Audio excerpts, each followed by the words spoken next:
Il a commencé, il a commencé, il a commencé, mon Dieu a commencé. Salon Berger, Élysée, Moukouni Kamouri. Je suis une sœur de Burkina. Berger, vous n'avez pas idée de ma joie aujourd'hui. Je t'ai pressé pour que la journée du 13 arrive, que je fasse mon témoignage. Moi qui cherchais la grâce de l'enfantement depuis 4 ans, Berger, et je l'ai enfin obtenu. Je l'ai enfin obtenu. L'offrande d'alliance, c'est vraiment miraculeux. L'année passée, j'ai fait mon offrande d'alliance dans le mois de février. Et dans le mois de mai, Dieu m'a béni avec le sacrement du mariage. Je vivais en concubinage pendant 3 ans. Cette année, j'attendais le mois de février encore pour faire mon offrande d'alliance. Mais avec les produits et consorts, je n'avais même pas, j'étais épuisée financièrement. Une soeur m'a fait du beau. Ça ne vaut même pas 10 000 pèches. J'ai enlevé dedans pour faire l'offrande d'alliance.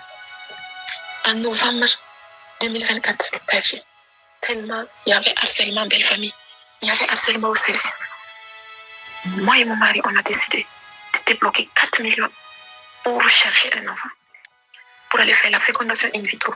Le berger, on ne peut pas acheter un enfant. Un enfant, c'est vraiment un don de Dieu. Oui. Après notre intervention, nos 4 millions, nos efforts, tout est rentré dans l'eau. J'ai continué à prier, j'ai dit au Seigneur, tiens, l'enfant, c'est un don de Dieu, là, c'est vrai. Donc, donne-le-moi. Je continué dans la prière, à faire le rosaire. Et la semaine passée, le jeudi, j'ai fait sortir une parole de connaissance. Que cette semaine, ça serait une semaine de témoignage, d'action de grâce. J'ai dit au Seigneur, la même semaine, j'ai un rendez-vous au l'hôpital. Qui est mon témoignage sort dedans. Hier, mercredi, il y a une femme qui a témoigné dans ce matin. Elle a fait son test de grossesse avéré positif. En ce moment, je me rendais au laboratoire pour faire mon test. J'ai dit au Seigneur, si réellement tu utilises le berger Élysée tout ça pour que nos âmes puissent être sauvées, s'il est vraiment ton serviteur, parce que ce test dont je rentre pour faire là, ça soit positif. Parce que ton sang est mélangé au mien, mais toi, tu ne prends jamais la compte. Eh berger, hier autour de 10 heures, les résultats sont sortis. Je suis enceinte, Je suis enceinte, berger. Merci infiniment. Merci d'avoir sauvé mon couple. Merci, berger. Je sais que ce que le Seigneur a commencé, il va l'achever. J'invite toute femme qui cherche la grâce de l'enfantement à persévérer dans la prière, à s'accrocher avec le rosaire. Parce qu'il y a un pouvoir magique derrière le rosaire que nous, on ignore. Mais moi, je l'ai expérimenté. Je l'ai expérimenté, berger. Et la stérile est devenue médecin, maintenant maman de quelqu'un. Merci. Merci de continuer à prier pour moi. Waouh! Au nom du Père et du Fils et du Saint-Esprit. Amen. Frères et sœurs, aujourd'hui nous sommes le jeudi 13 février 2025. Je rends grâce à notre Dieu. Vous avez écouté le témoignage de cette sœur. Le témoignage de cette sœur est un témoignage émouvant. Le témoignage de cette sœur est un témoignage fort, merveilleux et glorieux. C'est l'occasion pour moi d'inviter mes frères et sœurs qui écoutent la semence matinale de faire l'effort de suivre les instructions. Les instructions que je donne sont des instructions inspirées. Oui, je peux le dire. C'est Dieu qui nous inspire. Il nous inspire sur la base de ce qu'il veut pour son peuple. Il nous inspire pour nous-mêmes. Et il nous inspire pour le bien de son Église. À lui soit donnée toute gloire, honneur, puissance et magnificence. Frères et sœurs, j'espère que vous allez bien. Non, je n'espère pas. Je crois que vous allez bien. Je crois que le Seigneur est en train de nous faire du bien au travers de ce message fort et merveilleux que nous avons commencé sur le mystère de la pauvreté. Nous avons dit avec la grâce de Dieu que nous allons aborder 7 points essentiels qui vont nous aider à comprendre le mystère caché derrière la pauvreté. Et premièrement, nous avons dit que la manière dont la pauvreté est perçue, selon l'homme, elle n'est pas totalement vraie. Une personne peut être dans le manque matériel, mais elle peut être dans une disposition particulière. Et nous avons dit deuxièmement que la pauvreté est un état de vie qui parfois se choisit ou parfois s'impose à l'homme. Permettez-moi aujourd'hui d'aborder la question de la pauvreté qui s'impose à l'homme. Alors la pauvreté qui s'impose à l'homme, c'est un état de vie, de manque, manque, je vais dire ça comme ça, de pauvreté, de misère qui s'établit dans la vie d'une personne et qui reste dans la vie d'une personne malgré les états, malgré les efforts pour être plus exact, malgré les prières, cette personne va se voir en train de subir la pauvreté, en tout cas dans tout son sens. Beaucoup de personnes vivent ça. C'est ce pourquoi je dis qu'il y a une vérité essentielle à comprendre. Dès l'instant où tu réalises 3 choses dans ta vie, il faut savoir que tu es victime d'une œuvre de pauvreté qui est imposée dans ta vie. Premièrement, lorsque tu constates que dans ta vie, il n'y a aucune volonté de rechercher la prospérité, de rechercher la richesse. C'est comme si tu étais aveugle. C'est comme si tu étais là comme ça et tu subissais les choses. Deuxième chose dans la vie d'une personne qui peut nous emmener à discerner que cette personne vit une forme de pauvreté imposée, c'est la paresse.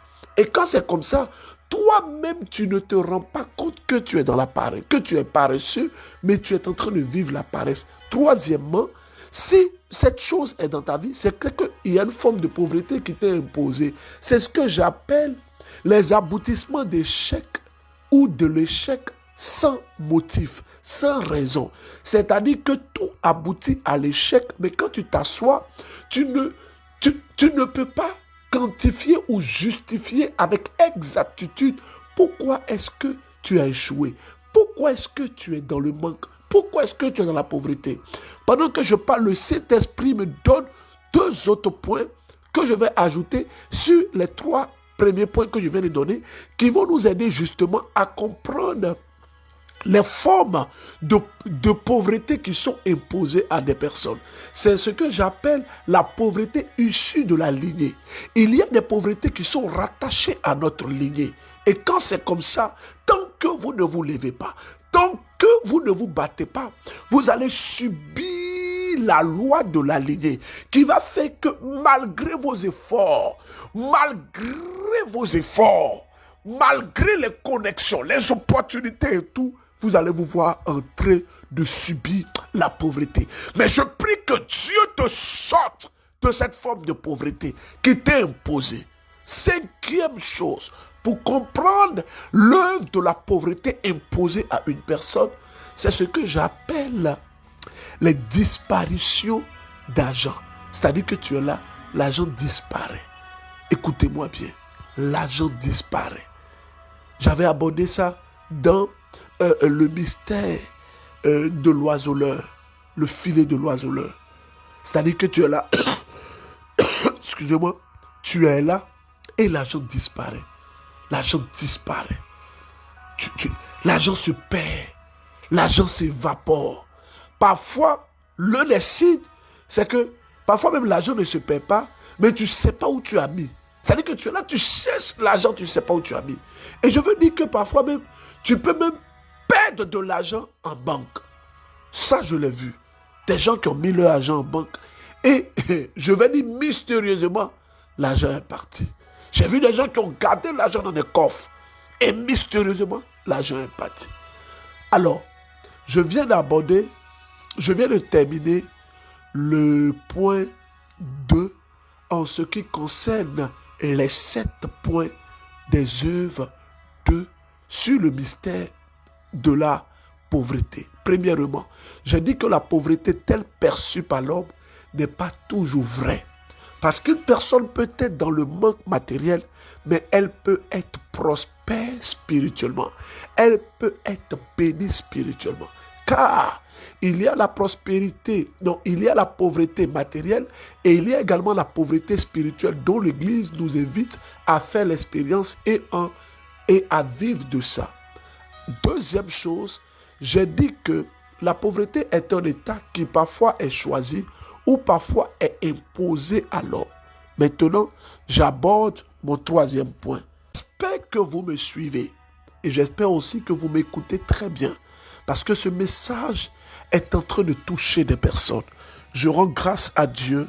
Hier, j'ai demandé à ce que des personnes témoignent. Frère, sur la transformation divine, je bénis Dieu. Je vais donner le témoignage de 2 personnes avant de donner le troisième point. C'est un frère qui s'appelle Cédric. Cédric, que Dieu te bénisse. Il est aujourd'hui au Canada. Cédric ne voulait pas venir au concert Acte 1 en décembre 2023. Il ne voulait pas venir. Sa maman qui a insisté. L'enfant, il joue au ballon. Il est perturbé. La maman a insisté que Cédric vienne. Cédric dit non, que lui, sa maman a insisté. Il est venu. Quand il est venu, il dit qu'il a pleuré toutes les larmes de son corps.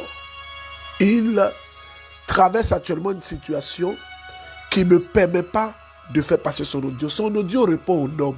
Il m'a envoyé de faire passer. Moi, j'ai écouté. Je prends sur moi de ne pas faire passer. Cédric, que Dieu te bénisse. Aujourd'hui, il est au Canada. Il joue au football. Quand il est arrivé là-bas, les gens ont commencé à attaquer ses pieds. Ses pieds ont commencé à s'enfler. Il joue, mais il n'est pas au meilleur de sa forme. C'est pourquoi je n'ai pas envie de faire passer son audio. Deuxième témoignage, c'est le témoignage d'un frère qui est quitté au Burkina. Je donne toute la gloire à Dieu. Il est quitté au Burkina et il est venu assister au concert de la transformation divine Acte 1. Pour ceux qui étaient dans le rang de ceux qui étaient les VIP, vous allez voir qu'il y avait un monsieur de forte corpulence qui était devant. C'était lui. Ce monsieur avait une tumeur. Il est venu vivre le concert de la transformation divine avec une seule prière.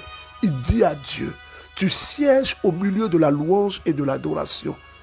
Guéris-moi. Aujourd'hui, il est totalement guéri. Oui, totalement guéri. Je bénis le Seigneur. Frère, je ne pourrai jamais, en tout cas jamais tromper mes frères et sœurs qui m'écoutent.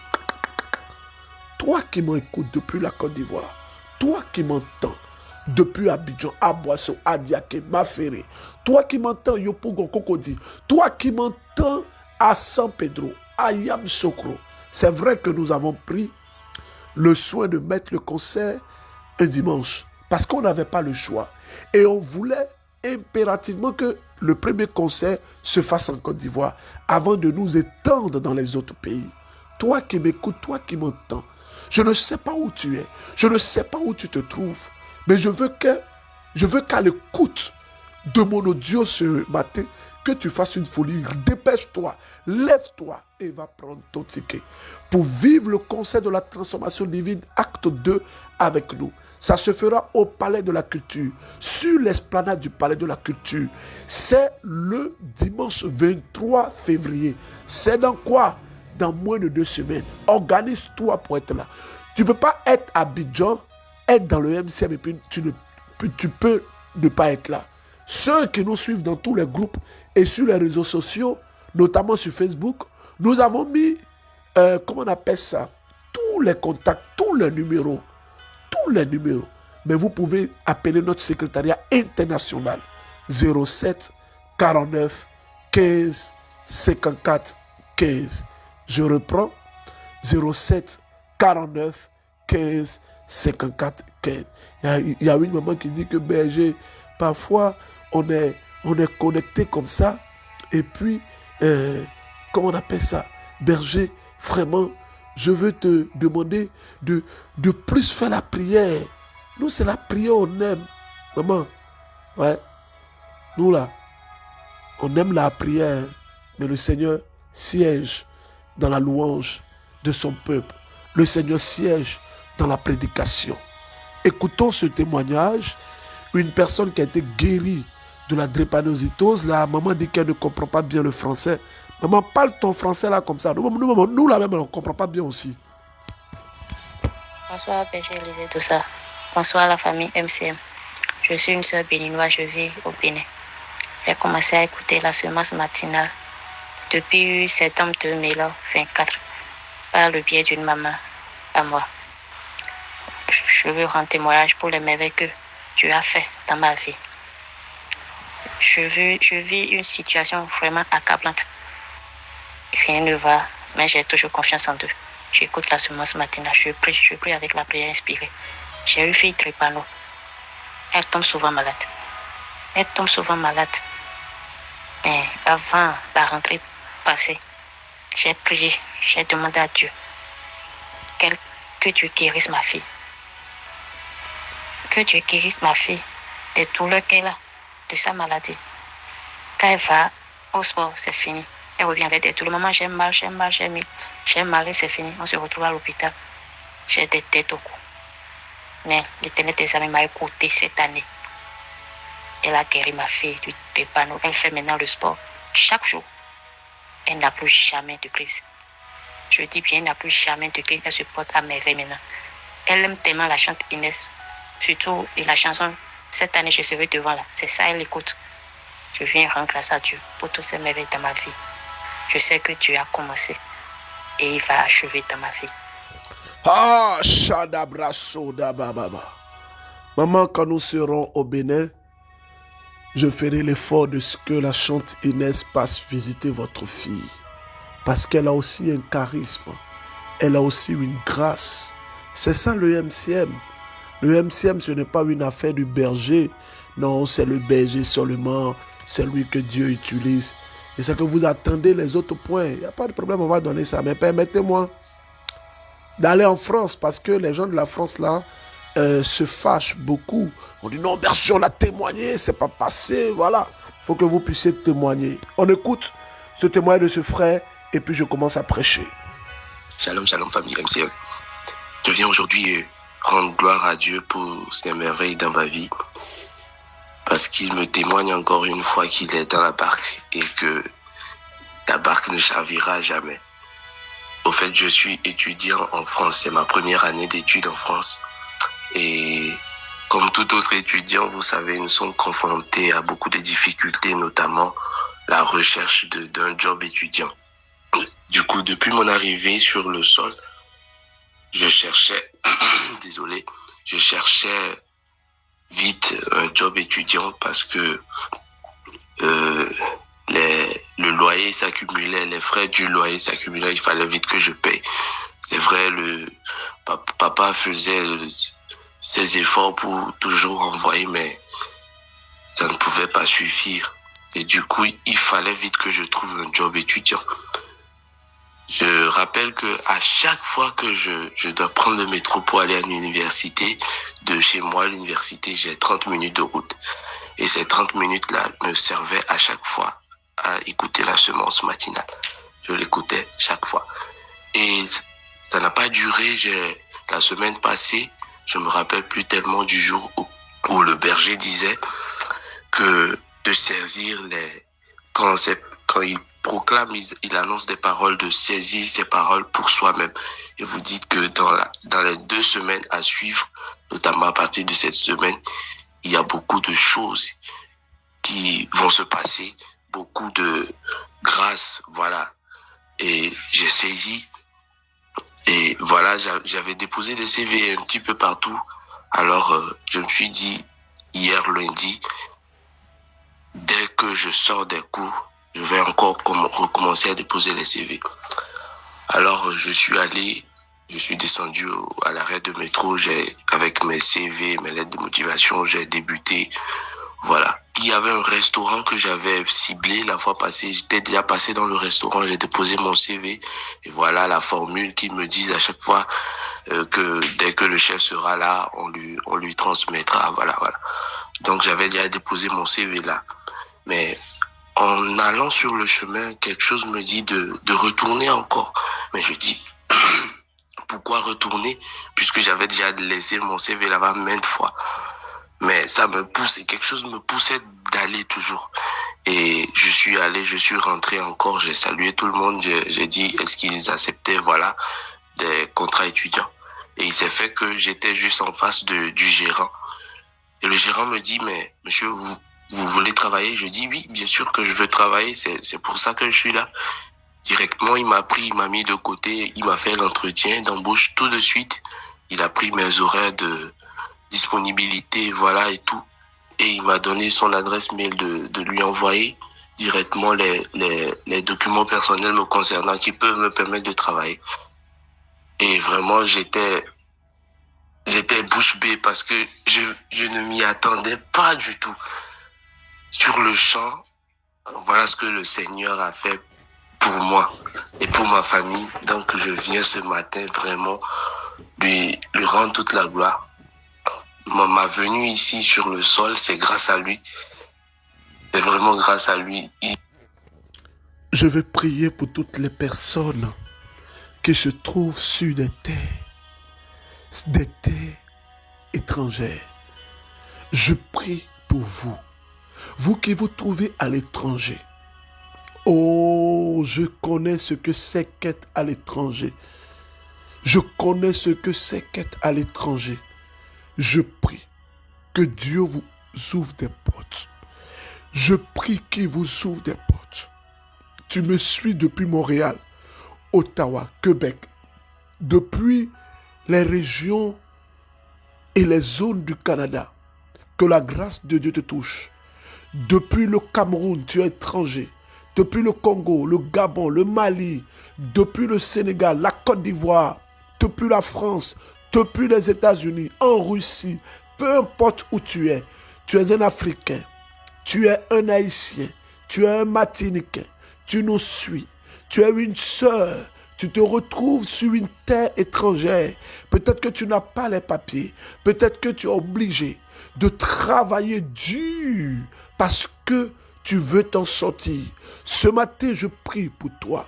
Je prie également pour toutes ces personnes misérables qui sont, excusez-moi du thème, qui sont abusées. Je prie que la grâce de Dieu vous touche. Je prie que la main de Dieu vous touche. Si vous êtes dans une terre étrangère, que Dieu, le Tout-Puissant que nous prions, le Fils de Dieu le Père Jésus-Christ, vous fasse grâce, qu'il vous ouvre des portes. Et je vois que cette année 2025 est une année de consolation. Je ne sais pas à qui je parle, mais il y a quelqu'un qui a besoin d'entendre cette parole. Le Seigneur veut guérir ton cœur. Regarde, tu es en Côte d'Ivoire. Tu as déjà acheté un ticket. Mais le Seigneur, c'est comme si le Seigneur veut t'utiliser pour guérir le cœur de plusieurs personnes. Quand vous allez venir à ce concert, je vous demande pardon, je vous supplie, ne venez pas vous amuser, ne venez pas faire des selfies, ne venez pas forcément faire des vidéos, mais venez célébrer Dieu. Venez célébrer Dieu. Oh, Shadabra Soda Bakandene Bosho, no. Soda Kende Bashoda da. Toi qui m'écoutes, toi qui me suis, les portes sont fermées. Tu vis des situations de blocage et de misère. C'est à toi que je parle. Tu es au Togo. Tout est bloqué pour toi. Mon nom est Élisée Dossa. Je vois que demain, une porte va s'ouvrir pour toi. Je dis qu'une porte va s'ouvrir pour toi. Pendant que tu écoutes la semence matinale, ouvre ton mail et tu vas voir une très bonne nouvelle. Je ne te connais pas. Tu me suis depuis le Burkina Faso. Tu souffres des douleurs de hanches. Tu souffres des douleurs de bas-ventre. Tu es un homme. Tu souffres.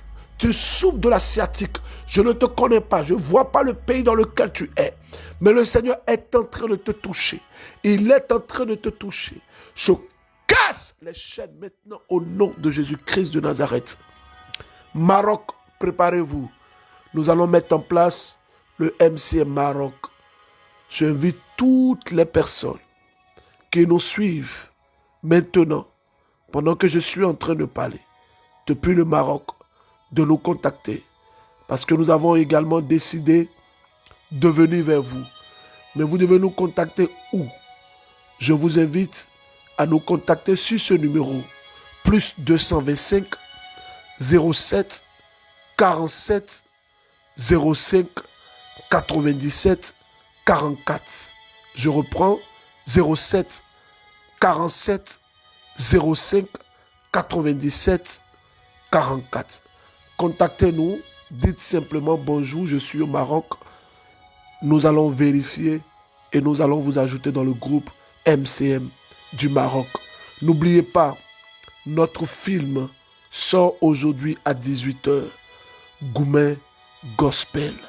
C'est un film qui parle du discernement dans la vie et qui parle également des forces occultes, qui parle également du mariage. Je suis sûr que quand vous allez goûter ce film, vous allez venir me donner des messages. Vous allez venir me dire, berger, voilà, voici ce que le Seigneur a fait.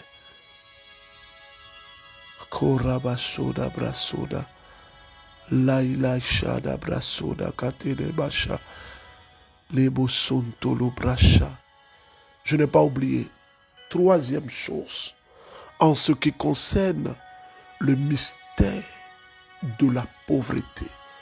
La troisième chose que nous devons comprendre derrière le mystère de la pauvreté, c'est que la pauvreté est une étape de purification et est une étape d'éducation.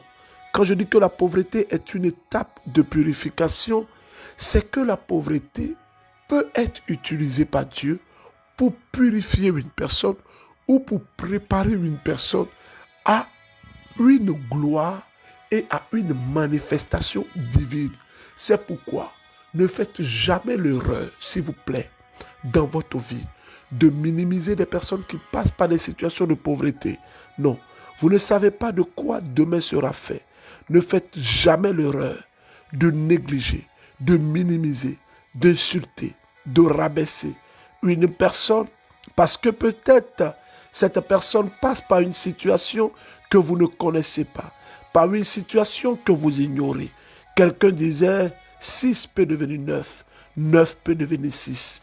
Quelqu'un disait également, vous ne savez pas de quoi sera fait demain.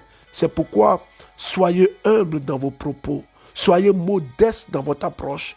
Vous êtes quelque part, vous ne connaissez pas les gens, approchez-les avec respect. Approchez-les, saluez-les, honorez-les. Si vous avez l'occasion, dites à ces personnes combien de fois est-ce qu'elles sont importantes pour vous. Car dans la vie, quelqu'un disait, c'est l'homme qui fait l'homme. Dans la vie où nous sommes, ne jugez jamais une personne par son état de misère et de pauvreté. Ne faites jamais ça. Peu importe votre statut, votre situation. Oh, j'ai vu un homme. Je suis allé prier pour un homme. Un homme qui vivait, oh, je ne sais même pas même si je dois dire le nom du quartier. Il vivait à Béago.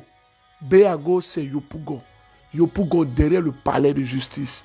Il y a un quartier là-bas qu'on appelle Béago. J'ai été prié pour ce monsieur. Ce monsieur, quand il m'a parlé de sa vie, je dis dans la vie, soyons humbles, soyons modestes. Un homme riche, très riche, qui a tout perdu, qui se retrouve aujourd'hui malade, abandonné par sa femme, ses enfants. Et il me dit qu'il était très orgueilleux. Frères et sœurs, je vous demande pardon. Vous qui avez un peu, vous qui avez une situation, parlez avec respect. Parlez avec respect. Considérez les autres. Quelqu'un qui passe par une situation de pauvreté, de misère, il faut savoir parler à des personnes. Il faut savoir te comporter. Toi aussi, qui vis une situation de pauvreté, sache que c'est une étape de purification, de préparation. C'est pourquoi, lorsque tu passes par ce genre de moments, il faut avoir l'attitude du psaume 121. C'est ce qui sera notre test de méditation. Le psaume 121. Je lève les yeux vers les montagnes, d'où me viendra le secours. Le 23 février, beaucoup d'Ivoiriens vont regretter. Je le dis, beaucoup de personnes qui vivent en Côte d'Ivoire vont regretter. Parce que les gens vont penser que non, que c'est qu'on est en train de faire de la promotion. Oui, on fait la promotion d'un concert de louange et d'adoration. On veut vous inciter, vous qui n'êtes pas forcément concert à venir, vous qui n'êtes pas forcément dans ce genre de choses-là, on veut vous inviter à venir. Les enfants du monde sont plus habiles. Nous aussi, nous devons être habiles.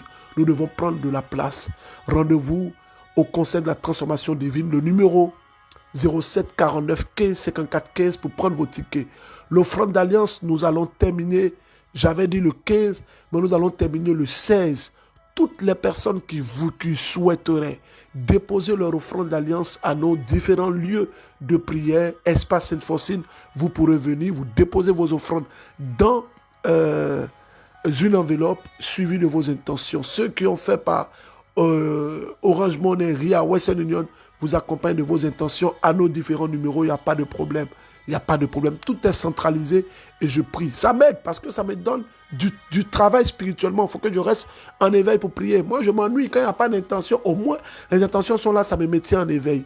Je rends grâce et je bénis Dieu. Toi qui m'écoutes, toi qui m'entends, ce dimanche, dans toutes nos représentations, ça sera action de grâce. Ça sera action de grâce.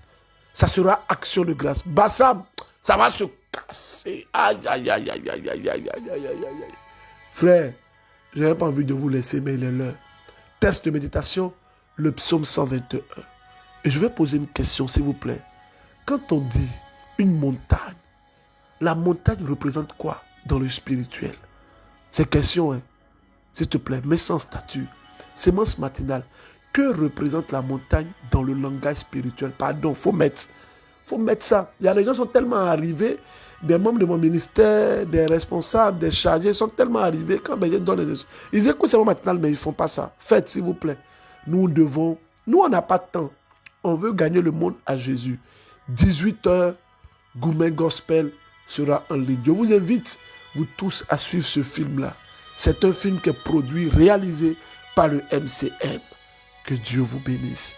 Je vous aime trop. Je n'ai pas envie de vous laisser. Mais bon, on s'attrape demain. Au nom du Père et du Fils et du Saint-Esprit. Amen. Au revoir.